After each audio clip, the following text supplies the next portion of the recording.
गंगामाता शिवशंकराच्या जटेत कशी अवतरली ते आपण पाहूयात। अयोध्येचे राजा सगर यांचे 60,000 पुत्र होते। एके दिवशी त्यांनी एक यज्ञ सुरू केला। यज्ञाचा अडथळा करण्यासाठी इंद्राने त्यांचा यज्ञ अश्व घोडा पळवला। हा घोडा शोधत शोधत सगर पुत्र कपिल ऋषींच्या आश्रमात पोहोचले। अविवेकीपणे त्यांनी ऋषींवरच आरोप केले। कपिल ऋषींच्या ध्यानात बाधा आली। रागाने त्यांनी डोळे उघडले आणि संपूर्ण 60,000 सगर पुत्र भस्म झाले। त्यांचा आत्मा मुक्त न झाल्याने त्यांची शांती फक्त गंगामाता पृथ्वीवर उतरल्याने होणार होती। तेव्हा सगर राजांचा वंशज राजा भागीरथ आपल्या पूर्वजांच्या उद्धारासाठी तपश्चर्या करू लागला।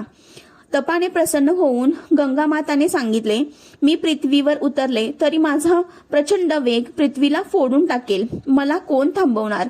तेव्हा भागीरथांनी शिवशंकराची कठोर तपश्चर्या सुरू केली। तेव्हा शिवशंकर प्रसन्न झाले। भागीरथाच्या भक्तीने प्रसन्न होऊन शिव म्हणाले, गंगेचा वेग कोणी थोपवू शकत नाही, पण तिचा वेगाची क्षमता माझ्यात आहे। ती पृथ्वीवर यावी तर मी तिला माझ्या जटेत धरेन। गंगामाता स्वर्गातून वेगाने पृथ्वीवर येऊ लागली, पण मनात थोडा अहंकार होता। मी इतकी पवित्र, इतकी शक्तिमान, मला कोण थांबवणार। तेव्हा गंगेचा वेग प्रचंड होता। ती थेट शिवाच्या डोक्यावर कोसळली, पण शिवशंकरांनी आपल्या विशाल जटेत तिला अडकवून ठेवले।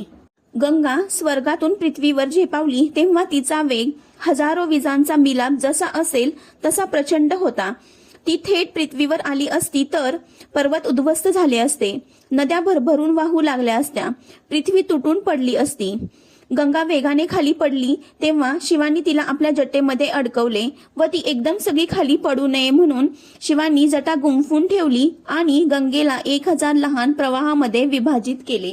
यामुळे गंगेचा वेग कमी झाला, पृथ्वीला काहीच धोका राहिला नाही।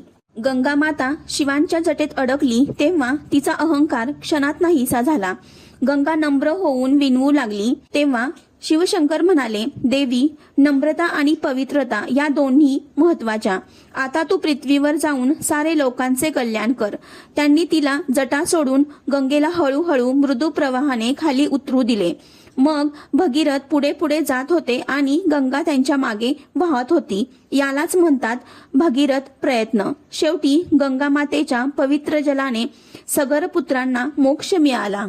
गंगा शिवांच्या डोक्यावर का असते तर गंगेचा अतिवेग सांभाळला म्हणून, पृथ्वीचे रक्षण केले म्हणून, भगीरथांची इच्छा व प्रार्थना पूर्ण केली म्हणून शिवानी तिला जटामध्ये धारण केले व त्यांना गंगाधर असे नाव मिळाले।